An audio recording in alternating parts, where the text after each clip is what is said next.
Hola, ¿qué tal? ¿Cómo estáis? Vamos a hacer una nueva píldora, una nueva sesión de esta actualización en patología infecciosa y hoy vamos a hablar de un tema que a priori puede ser, no sugiere ser interesante, pero seguro que va a ser muy interesante para todos vosotros.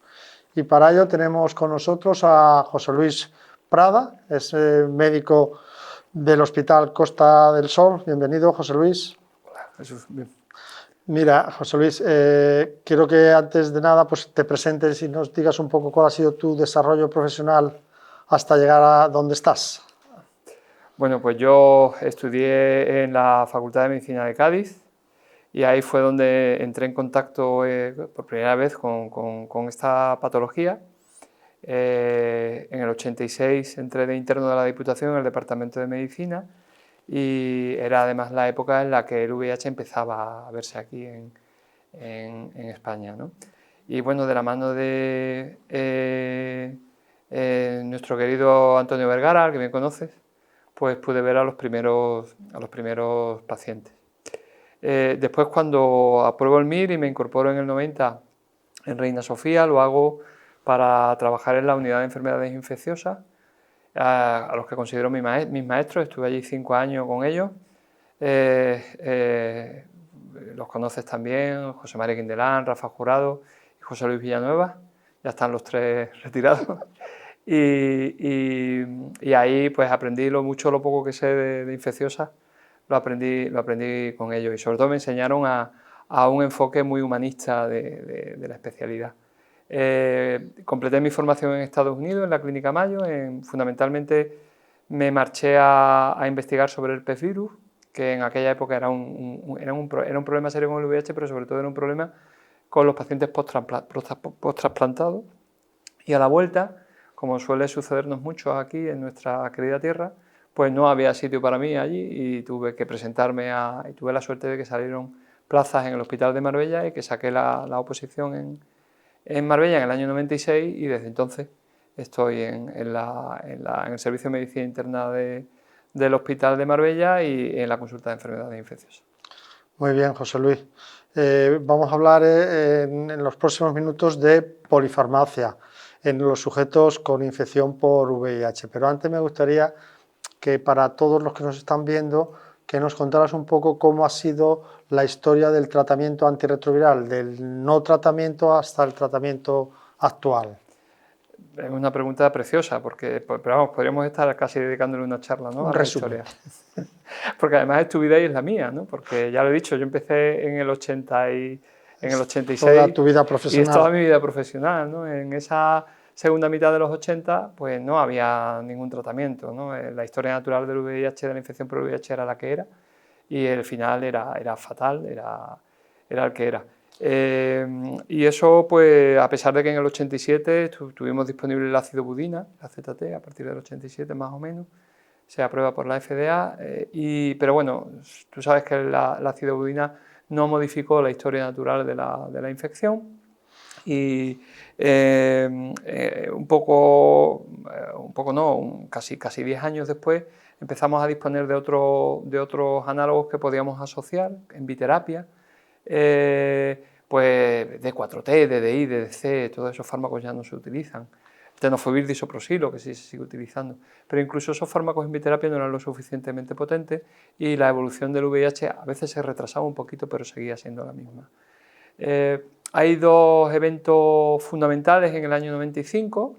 El primero es en enero del 95, que David Hu, que era un investigador de la Aaron Diamond AIDS Research Center de la Facultad de Medicina de la Universidad de Nueva York, publica su estudio sobre carga viral, y que es uno de estos estudios que modifica la práctica clínica porque nos enseña a ver la infección de otra manera y además nos da una herramienta para ver la evaluación, para evaluar el tratamiento, ¿no?, que es la carga viral, que hasta el día de hoy es la herramienta que utilizamos, ¿no?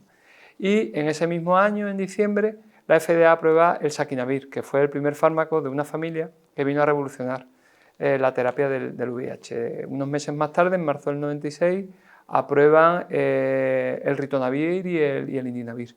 A partir de ahí, a partir del año 96, empezamos a tener la posibilidad de tratar a los pacientes con una terapia combinada, incluyendo un inhibidor de la proteasa.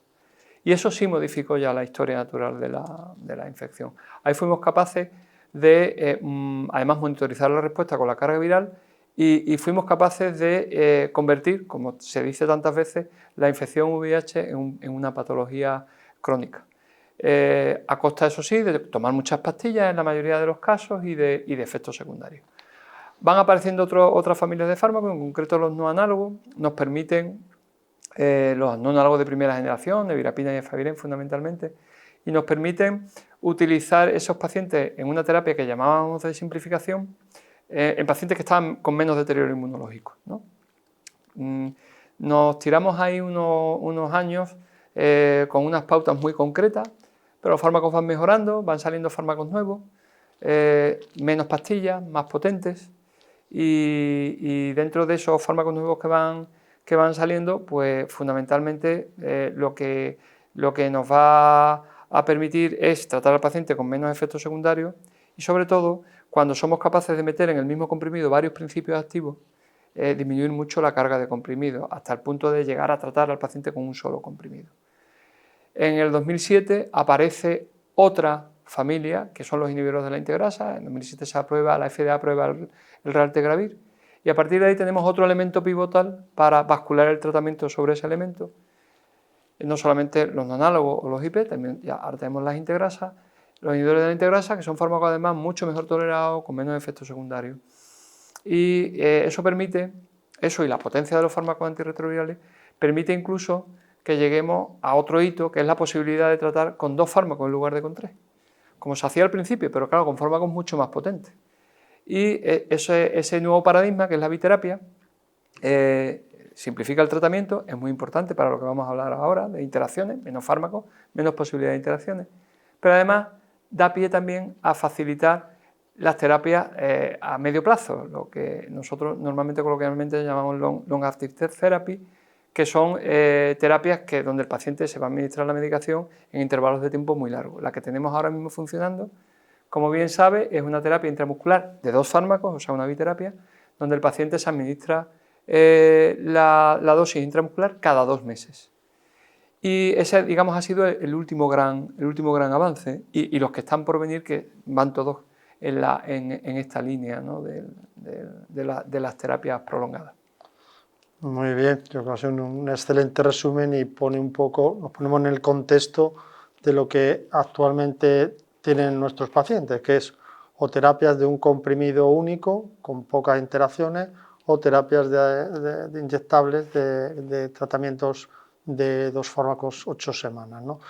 Bueno, entiendo que si hablamos de polifarmacia, ya tuvimos otra charla aquí mismo sobre comorbilidades, es porque nuestros pacientes, conforme van cumpliendo años y empiezan a ser añosos, tienen comorbilidades también similar a la población general, aunque con algunas características que ya las comentamos, y esto provoca que haya más medicación. Pero quiero antes de entrar en ello, quiero que me comentes, porque hay una serie de fármacos muy característicos o muy frecuentes de uso en los sujetos VIH que incluso en gente teóricamente sana, ¿no?, que no tienen comorbilidades. Me estoy refiriendo a la metadona, a los psicofármacos, productos de gimnasio, anabolizantes, inhibidores de la bomba de protones, fármacos para la disfunción eréctil. Coméntame un poco toda esta amalgama antes de entrar en los fármacos típicamente de las comorbilidades con respecto a los sujetos, a los pacientes VIH en tratamiento. Sí, yo lo plantearía en realidad como retos, ¿no? Los retos que tenemos ahora mismo en la consulta, y como bien dices, pues estaría el chemsex, estaría el uso de productos, vamos a llamarlos naturales, o por llamarlos de alguna manera, los productos que se utilizan para el incremento de la masa muscular en los gimnasios y el propio envejecimiento, ¿no?, de la población. Si te parece, empezamos por el chemsex, que, bueno, en realidad es un grupo muy heterogéneo de productos. Hay algún producto que es inocente, como le puede pasar perdón, al popper. No va a dar ninguna interacción así llamativa, pero después tenemos productos como son todas aquellas sustancias que van a elevar el tono adrenérgico, que sí van a tener unas interacciones muy importantes. Sobre todo, además, empezamos por la cocaína, ¿no? La propia cocaína. Pero no solamente la cocaína, la mefedrona, la ketamina, el MDMA, el GH. Todas estas sustancias se van a ver afectadas por una interacción, que además va a ser un poco el denominador común que nos va a ir saliendo de forma recurrente en casi todas estas charlas, que son los regímenes potenciados. Los regímenes potenciados con ritonavir o con cobicistas.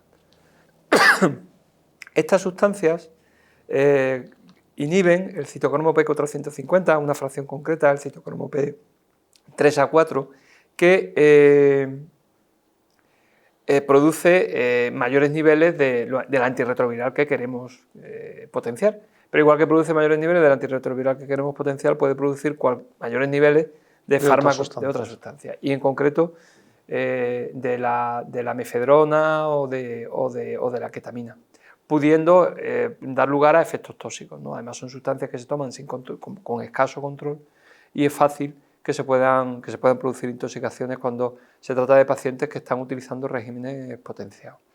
Entonces es importante transmitir esta información y que los pacientes conocer el uso de estas sustancias. Con la cocaína además se da una circunstancia particular y propia, que es que la cocaína alarga el espacio QT. Entonces, dentro de nuestro arsenal terapéutico tenemos fármacos que alargan el espacio QT, en concreto los análogos los no análogos de nucleósidos, ¿no? Inhibidores de la transcriptasa inversa, los de primera generación más, pero la rilpivirina también, la rilpivirina que utilizamos en nuestro día a día. Si miras la interacción, realmente no es una interacción que tenga o que esperemos que vaya a dar un problema, pero claro, el paciente puede estar tomando otras sustancias que influyan también en el QT, que, por ejemplo, la propia metadona o, por ejemplo, amitriptilina, ¿no? No es raro que un paciente consuma y ahí podríamos ya tener un problema, ¿no? Después, y vamos comentando ya algunos psicofármacos de los que en realidad después voy a dar un mensaje muy breve y es que hay que chequearlo siempre todos, serían pues, los opiáceos, ¿no? Que también se utilizan en el chemsex. Casi todos los opiáceos tienen un efecto de primer paso a nivel hepático y por tanto todos los opiáceos son susceptibles de incrementar sus niveles cuando se dan junto a cobicistat o ritonavir. Pero el más preocupante es el fentanilo y además el fentanilo cada vez se está introduciendo más, el consumo de fentanilo en el chemsex. El problema del fentanilo es que el área bajo de la curva del fentanilo se puede elevar hasta 3 veces con cobicistat y con ritonavir, ¿no? Porque tiene un efecto de primer paso muy marcado. Con lo cual es muy importante sugerirle a los pacientes que tengan mucha precaución cuando utilicen este tipo de drogas recreativas, pero sobre todo con el fentanilo, es que prácticamente habría que contraindicarlo, habría que decirle que no deben de utilizarlo. El espectro es muy parecido también con las benzodiazepinas. Todas las benzodiazepinas tienen también metabolismo hepático y todas las benzodiazepinas pueden sufrir un cierto incremento de sus concentraciones. En general manejables, en general, pero vuelve a haber un fármaco con un efecto de primer paso muy marcado que puede suponer un problema en regímenes potenciados, el midazolam. El midazolam, y esto ya no solamente sería en chemsex, sino en la propia clínica, hay que tener mucho cuidado porque el midazolam puede dar lugar a concentraciones tóxicas en pacientes que estén tomando potenciadores. Y bueno, me has comentado antes el Viagra, dentro del chemsex también es muy habitual utilizar los inhibidores de la fosfodiesterasa 5 y tenemos también igual que se produce incremento de concentración en todos estos fármacos, incremento de concentración que puede potenciar su efecto secundario, que fundamentalmente como son vasodilatadores va a ser la hipotensión que puede ser crítica a nivel cerebrovascular, a nivel coronario, sobre todo si el paciente tiene alguna otra patología. Los más seguros son el sildenafilo y el tadalafilo. De hecho, la interacción es asumible y lo que habría que recomendarle al paciente, tanto en chemsex como el paciente usuario normal de estos fármacos, es que empiece siempre por las dosis más bajitas, ¿vale? En cuanto a los temas de la naturopatía o de productos de herboristería y demás, a los infectólogos de primera generación se nos ponen los vellos de punta a recordar lo que supuso la hierba de San Juan, ¿verdad? El hipérico. Porque, claro, no teníamos ni idea y de pronto había pacientes que fracasaban y que o que desarrollaban mutaciones por culpa de un tratamiento de niveles subóptimos de fármacos como consecuencia de que estaban tomando también hierba de San Juan. La hierba de San Juan interactúa potenciando el metabolismo y por tanto disminuyendo las concentraciones de prácticamente casi todos los antirretrovirales, por eso está contraindicada. Y algún otro elemento de herboristería puede ser un problema. Se ha puesto muy de moda desintoxicarte, yo no sé muy bien de qué, con carbón activo, ¿no? Entonces la gente toma carbón activo para depurarse. El carbón activo está absolutamente contraindicado, pero no con los antirretrovirales, sino con todos los fármacos, porque si tomas carbón activo no se va a absorber el fármaco que tomes. Lo que se utiliza en las intoxicaciones, precisamente. Efectivamente, o sea que... pero no hay que irse no hay que ser tampoco, o sea, no, hay interacciones menos intensas, pero igualmente interesantes y sobre todo que provienen de elementos muy inocentes, ¿no? Como pasa con el extracto de ajo. El extracto de ajo in vitro inhibe el citocromo P3A4. Claro, si esa inhibición se suma a la inhibición del coexistado del ritonavir, podemos tener niveles mayores de los fármacos que estamos potenciando, ¿no? O si esa inhibición afecta a cualquier otro fármaco, pues podemos tener. En principio no hay publicaciones, pero sí está comunicado in vitro, ¿no? Hay así con interacciones de pequeña intensidad, con equinácea, con cola de caballo, pero por ejemplo llama mucho la atención las interacciones con ginkgo biloba. El ginkgo biloba reduce los niveles de rilpivirina, también por inducción enzimática. Y hasta ahora no se han comunicado casos, pero sí hay comunicado casos de fracasos con efavirenz. O sea, la asociación de ginkgo biloba con efavirenz se han comunicado casos de fracaso por pérdida de eficacia del tratamiento antirretroviral. Y por último, por citar otra anécdota de algo que puede parecer inocente, es la levadura de arroz rojo, ¿no? Sí. La levadura de arroz rojo se puede ver afectada también por Covicistat y por ritonavir, en el sentido de que aparece un metabolito que se llama monacolina K, y la monacolina K estructuralmente es muy parecida a la lovastatina. Entonces, al incrementarse los niveles de este producto, nos vamos a encontrar una intoxicación por estatina. O sea, vamos a tener toxicidad muscular e incluso, y está comunicado, casos de rhabdomiolisis en pacientes que toman regímenes potenciados, y me imagino que tendrá que haber un abuso, ¿no? Que no tendrá que ser un consumo tampoco de levadura de arroz rojo. Y en cuanto a los productos de gimnasio, pues digo como con el chemsex, ¿no? Hay productos que se pueden considerar inocuos, como puede ser la creatina, ¿no?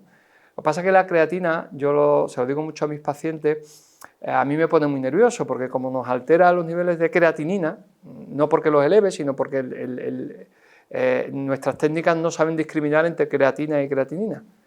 Y claro, dice, bueno, pero eso no es malo. Bueno, es como conducir un coche y llevar el indicador de la gasolina roto. ¿Tienes gasolina o no tienes gasolina? Bueno, seguramente sí tengas, ¿no? Pero ¿estás seguro?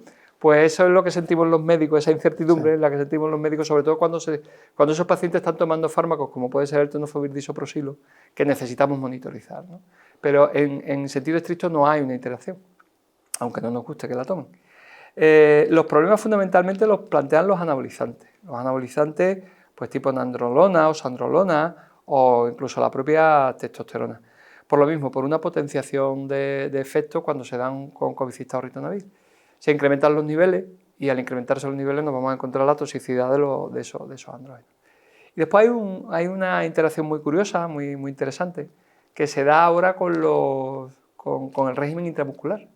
Sobre todo se ha descrito con cabotegravir, pero yo creo que se verá también con rilpivirina. Y es que todos estos fármacos actúan también incrementando la vascularización del músculo.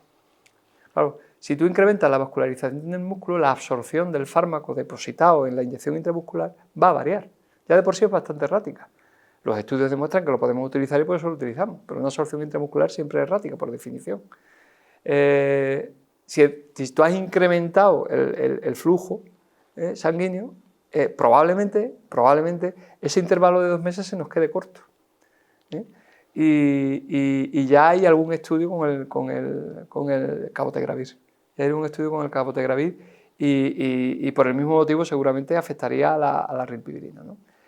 Después tendríamos la hormona de crecimiento. La hormona de crecimiento es un problema. La hormona de crecimiento interactúa prácticamente con todos los antirretrovirales, además disminuyendo sus niveles. solamente se libran el tenofovir alafenamida, el abacavir, el FTC, el 3TC y el raltegravir. Con lo cual, yo creo que lo responsable en un usuario de este tipo de productos es desaconsejarlo en caso de que, y en aquellos casos en los que sea por terapéutica, sean tratamientos de talla baja, la sugerencia sería utilizar un régimen basado en abacavir, tenofovir, FTC, 3TC y raltegravir, ¿vale? Y ya por último tendríamos todo el tema del envejecimiento, que probablemente es lo que más nos puede afectar, ¿no? Mayor envejecimiento, mayor comorbilidad y mayor polifarmacia, ¿no? Un dato que hemos manejado todo en nuestras charlas, se publicó por Smith en el Lancet Infectious Disease en 2015, demuestra que en personas que viven con el VIH, por encima, las personas que viven con el VIH por encima de 60 años pasan del 2010 al 2030, evidentemente es una proyección, es una estimación, del 8% al 39%, o sea, es un incremento muy llamativo y es fácil, es una habitación donde ya no sale gente, gracias a Dios, porque nuestros pacientes tienen el mismo pronóstico vital que la población general, pero no para de entrar gente, con lo cual los que están dentro cada vez son más viejos y es normal, o sea, quiero decir, es algo completamente previsible, se ve en las demás cortes, en la corte suiza, en la corte atena, en las cortes españolas, y es algo con lo que tendremos que bregar y con lo que el tema de interacciones va a adquirir también mucha importancia. Muy bien, la verdad es que es apasionante este mundo y quizá a lo mejor para los que nos están viendo, quizá la relevancia de los potenciadores, ¿no? Quizás comentar que son los menos los pacientes que llevan potenciadores. Hoy día sí. Y que los especialistas o la gente que prescribe antirretrovirales intenta de alguna manera huir de esos potenciadores, con lo cual van a ser pocos los pacientes que están en ese. Pero bueno, has dicho un montón de cosas que pueden ser muy interesantes y que hay que tener en cuenta en sujetos que viven con VIH y que utilizan este tipo de productos. Y con respecto, oyendo directamente a las comorbilidades, por así decirlo, clásicas, ¿cuáles serían los fármacos de más frecuente uso en los sujetos VIH fuera de los antirretrovirales por sus comorbilidades? Pues supongo que será parecido a la población general. Sí, lo que pasa es que la incidencia básicamente es como en la población general, pero vemos algunos matices, ¿no?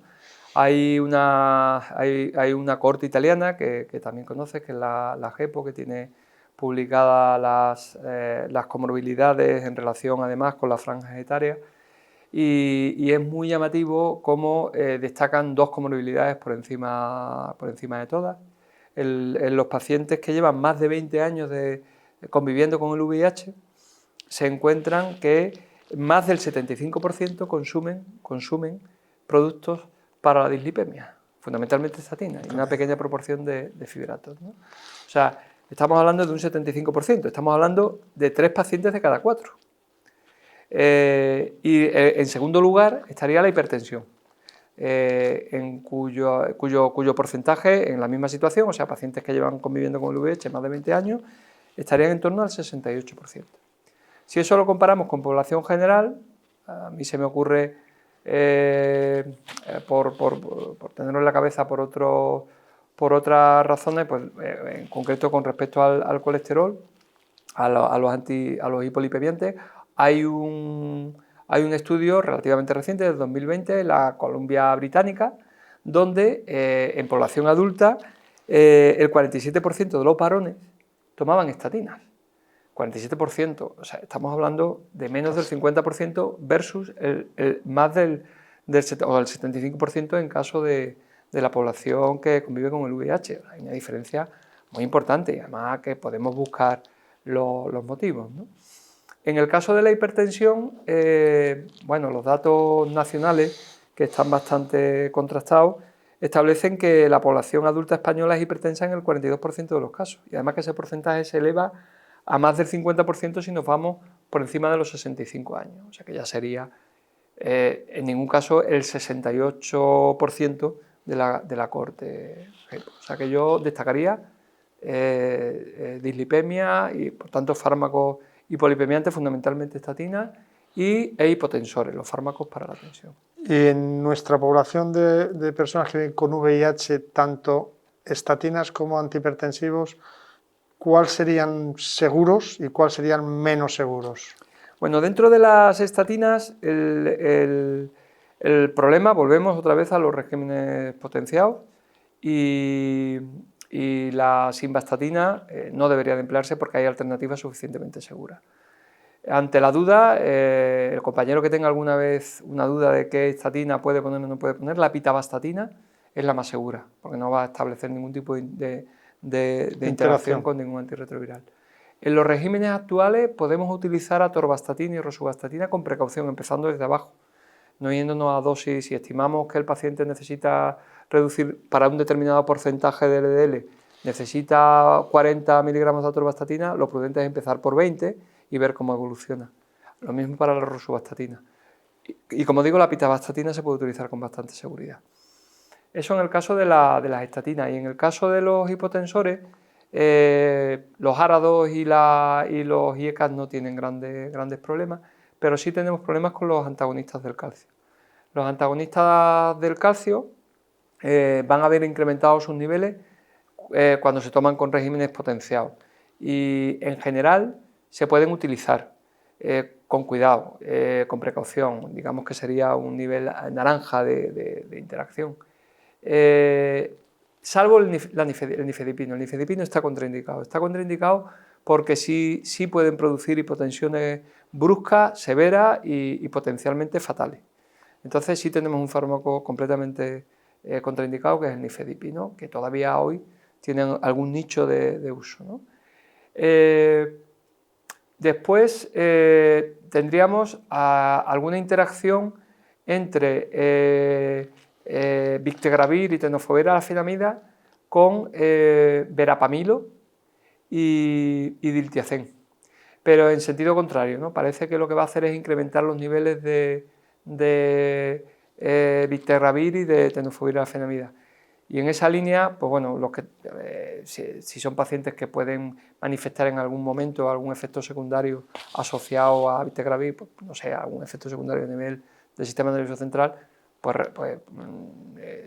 monitorizar más esos efectos, porque es más probable que lo tengan si el paciente está tomando además verapamilo o diltiazem, ¿vale? Yo me he quedado dentro de las estatinas con pitavastatina como muy poco problemática, sí que es verdad que también quizá el coste podríamos tener aquí una limitación, pero también el estudio que también comentamos en estas mismas sesiones del Reprieve era la estatina que se utilizó y se utilizó precisamente para evitar el problema de las interacciones. Y luego dentro de los fármacos antihipertensivos, pues probablemente IECA y ARA2, ahí podemos estar bastante cómodos y seguros y no deberíamos de meter en el jardín de los antagonistas del calcio, ¿no? Muy bien. Entiendo que todo esto muchas veces, sobre todo fármacos que se utilizan menos o que el médico que ve al sujeto, al paciente, no tiene tanta experiencia, tiene que acudir, como acudimos todos, a las páginas de las interacciones, ¿no? De qué páginas deberíamos aconsejar o crees tú que son realmente buenas para poder entrar y ver las posibles interacciones. ¿Qué páginas web? Yo soy un enamorado de interaccionesvh.com, ¿no? La página de los compañeros del Clínic de Barcelona. Me parece que han hecho un trabajo magnífico y es una página intuitiva y con la que se trabaja de verdad muy bien. Explica un poco cómo sería. Interaccionesvh.com, es muy fácil entrar, si googleas tal, te sale directamente el primero. Te salen dos columnas, en la columna de la izquierda pones rápidamente los antirretrovirales que quieres chequear y lo añades a otra columnita, y en la columna de la derecha te salen todos los fármacos por familia, tienes un buscador. Y una cosa muy importante, hay dos cosas que yo destacaría. La primera es que al ser una página de nuestro entorno, utilizan el lenguaje o utilizan los fármacos, el nombre, porque a veces los genéricos pueden cambiar, los principios activos pueden cambiar de nombre o incluso todo el tema de los productos de herboristería o de... están porque son de nuestro entorno y los tienen, que en una página anglosajona pues es más complicado. Y después un aspecto fundamental que han incorporado hace poco, que ya aceptan nombres comerciales también. Entonces me parece fantástico. Es muy rápida y además te da una explicación muy interesante después.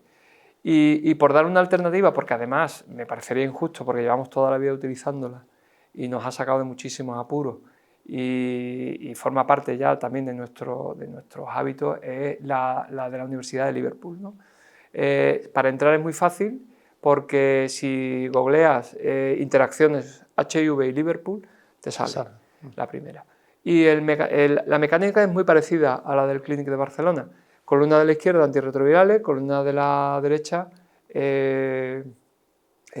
fármacos. Y tiene una cosa muy interesante para aquellos que quieran hacer algún tipo de presentación, y es que te puedes bajar una especie de gráfico que además está muy estandarizado y queda muy bien, ¿no? Es uno de los aspectos más interesantes. Se puede traducir al español, aunque mi experiencia con la traducción no es buena. No, yo prefiero utilizarla en inglés, no por pedantería, sino porque cuando lo veo en español me da la sensación de que no me entero. Y es también una gran página de interacción. Sí, yo creo que tenerlas a mano en el escritorio no nos tiene que dar ningún apuro consultarla, porque las consultamos nosotros, sí, no digo a diario, pero casi a diario. Yo ese comentario lo he hecho alguna vez con los compañeros de primaria, con los compañeros de otra especialidad, que esa página en realidad está más pensada para todos los demás. O sea, esa página la han hecho infectólogos para el resto de compañeros. Sí. Y que efectivamente, como son muy fáciles y dan una explicación además de cuál puede ser la alternativa, y si tienen que mandar el paciente a la consulta VIH, pues se lo va a decir: esto es imposible, hay que cambiar el tratamiento antirretroviral, mándele usted al experto. Y son páginas para sobre todo a nivel de atención primaria, para tenerlas muy a mano, sí. Fenomenal. Tengo aquí otra pregunta para ti, que sería a tu criterio y a tu juicio, ¿con qué fármacos tendríamos que tener más precaución? Ya lo has dicho, pero creo que se quede bastante claro. Si quieres, fármacos antirretrovirales. Lo decimos como titular, casi es un titular, ¿no? Sí, sí. Vamos a decir un titular y una moraleja. El titular es que hay que tener mucho cuidado con los regímenes potenciados. O sea, que la terapia combinada que incluya cobicistat o ritonavir es una terapia que potencialmente puede interactuar con cualquier otro fármaco que tú vayas a poner. Y como tal, hay que ser muy cuidadosos. Y la moraleja sería, a pesar de que ahí es donde está el meollo de la cuestión, que tenemos que tener cuidado con todo y que se pierden 2 minutos en chequear. Y que hay que no sabes, ¿no? Chequearlo. Que hay que chequear. Yo además, cuando hablo de esto con médicos en formación y demás, siempre digo lo mismo: esto es una sistemática de trabajo, es una forma de... Lo mismo que no se te ocurre dejar pasar un paciente con una analítica sin cerciorarte de que la creatinina es normal. Tienes que ver qué está tomando. Además, hoy día con las prescripciones informatizadas es muy sencillo, entras en la receta 21 y lo ves. Entonces, verlo, de prescribir, que después podríamos hablar algo de ello, y plantearte la posibilidad de simplificar el tratamiento también nosotros mismos, ¿no? Ya digo, no te digo que vayamos a llevarlo todo a biterapia, ¿no? pero tener claro también nosotros evitar la simplificación. Y si quieres también podemos comentar ejemplos concretos, ¿no? Antes de entrar ya a cosas más, a algo más tedioso, ¿no? Como pueden ser ya por grupos o por... Un inciso, a ver si... ¿Por qué no están los antirretrovirales en la receta 21? Sí. ¿Por qué el médico de familia no es capaz de ver eso? No digo porque... que lo pueda cambiar, a lo mejor no lo tiene por qué cambiar, ni deba cambiarlo, pero ¿por qué no puede verlo? Me río porque es algo que hemos comentado en alguna otra ocasión, en algún otro ¿Dónde foro. ¿Dónde está el atranque? Y no lo ¿A quién no le interesa? Supongo que a todos nos interesaría. Las aplicaciones informáticas permiten, de hecho las tenemos en las aplicaciones hospitalarias, con determinados fármacos que el paciente toma, por ejemplo, porque recoge de la farmacia, los antirretrovirales, salen como que el paciente lo está tomando y no es modificable. O sea, simplemente sale para informar al médico de que el paciente está tomando esa medicación. Y estoy seguro que informáticamente eso sería absolutamente viable en la receta 21. Y una vez que sale, ya también entraría en juego la posibilidad de que las propias interacciones que la receta 21 de forma muy inteligente chequea y controla, no saltara o le saltara al médico al que lo mire. Claro, al que lo mire, al que esté, al que le haya puesto la olanzapina y le salte que la olanzapina no la puede poner con... Entonces, sería una herramienta magnífica y yo creo que a día de hoy tendría un costo mínimo, ¿no? Es una intervención informática que no debe ser ni costosa. ¿Quién tiene interés en que no salga? Es que no se me ocurre quién puede tener interés en que esa información no... Sí, que a mí me parece muy relevante. Yo creo que al final, y si se me permite que es un tema de descoordinación más que de otra cosa, ¿no? Muy bien, bueno, lo apuntaremos para preguntárselo a alguien. Y luego tenía yo aquí hablar de desprescripción, ¿no? Que es un poco un concepto, y se nos ocurre el paciente con muchas enfermedades y con varios médicos que lo atienden y un listado enorme de fármacos que es difícil prever qué puede estar pasando en el plasma de ese sujeto con tantas medicinas, ¿no? Pues sí. ¿Cuál sería un poco el abordaje también en los pacientes VIH que tienen comorbilidades, que toman también algunos fármacos peculiares y que toman también los fármacos del VIH, los antirretrovirales? A mí la desprescripción me parece necesaria. Lo que pasa es que como política, como línea de trabajo y demás, me parece en realidad, me genera una cierta amargura, ¿no? En el sentido de que lo normal sería que estuviéramos hablando de indicaciones adecuadas. Correctas. De indicaciones correctas. Cuando hay que desprescribir, algo ha fallado. O ha fallado la indicación inicial o ha fallado el tiempo de tratamiento. Que también puede ser, ¿no? Que se haya puesto bien, pero que después se haya tenido que suspender y no se haya suspendido. Entonces, yo creo que habría que hacer un esfuerzo, especialmente a nivel del médico más importante que tiene el paciente, que es el médico de atención primaria, ¿no? En intentar preguntarse siempre si realmente lo que se está prescribiendo es realmente necesario, ¿no? Porque bueno, ahí hay muchos factores, ¿no? Hay muchos factores, ¿no? Desde que el paciente lo pide hasta que, pues no sé. Fármacos prescritos hace tiempo que se arrastran, ¿no? Se van arrastrando, ¿no? Y claro, vamos muy mal de tiempo y resulta más sencillo darle a seguir. Entonces, es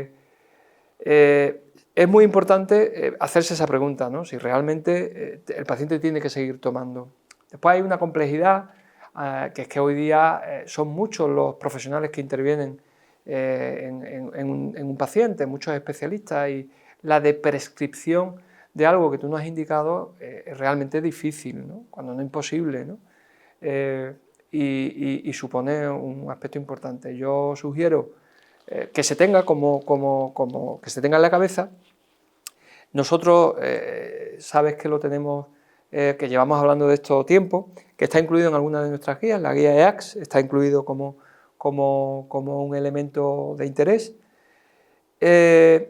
Pero yo cuando hablo con médicos jóvenes, o con los residentes, al final me centro intento una meta muy, cuando hablo de prescripción, ir a algo muy sencillo, y me limito, fíjate, me conformo con que quiten los IVP que no sean necesarios, ¿vale? Ese omeprazol que toma el paciente y cuando le preguntas por qué lo toma, si padece algo de estómago, te dice que lo toma porque es que toma otras 4 pastillas. Y tú miras las 4 pastillas y ninguna es un gastroerosivo. Y dices, pero bueno, pero es que esto no le daña el estómago. Ya, pero por si acaso. Ese IVP,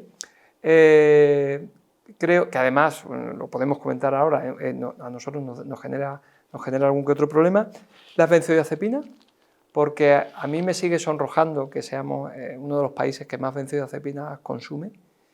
Y cuando te sientas a intentar quitar benzodiazepinas, te das cuenta de que muchas benzodiazepinas corresponden a determinados miedos o sensaciones del paciente, ¿no? Y que podrían ser suspendidas. Y los antiinflamatorios. Los antiinflamatorios porque son fármacos que pasan por ser muy inocuos, populares, por ser por tal, y después, como también suelo yo decir, el paciente además de articulaciones tiene riñones.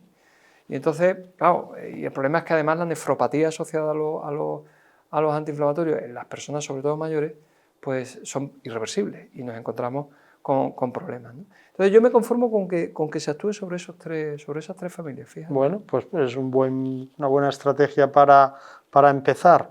Y la otra cosa que te quería preguntar, la toxicidad farmacológica es mayor en las personas que viven con VIH que en la población general.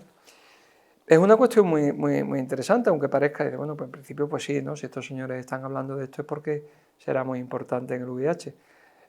Pero si reducimos la pregunta, claro, tienen más interacciones porque toman más, porque el número de principios activos es más, y si polifarmacia son 5 principios activos, los nuestros ya salen con 3, ¿no?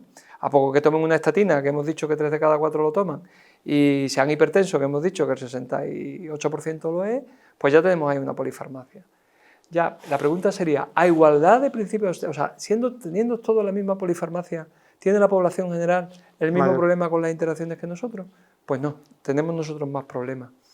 Tenemos nosotros más problemas, probablemente, además es fácil de entender, probablemente porque, primero, está claro, hemos dicho, aquí el problema que tenemos nosotros es que utilizamos dos fármacos que inhiben el citocromo P450 y lo hacemos adrede para que nos suban los niveles del fármaco que nosotros queremos. Ojo, que el que queremos nosotros y del resto. Todos los demás. Entonces, eso ya marca la diferencia.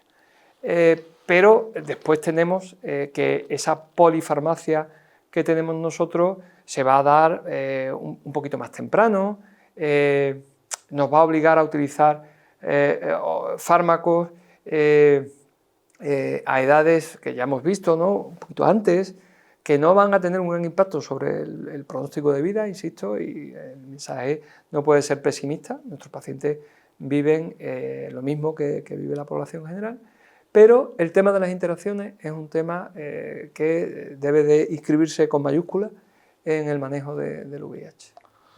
Muy bien, bueno, yo creo que hemos agotado el tiempo. Si quieres comentar alguna cosa más. Sí, se nos ha quedado un poco en el tintero. Del omeprazol, quizás. 4 cosillas, una fundamental, muy importante, el tema de que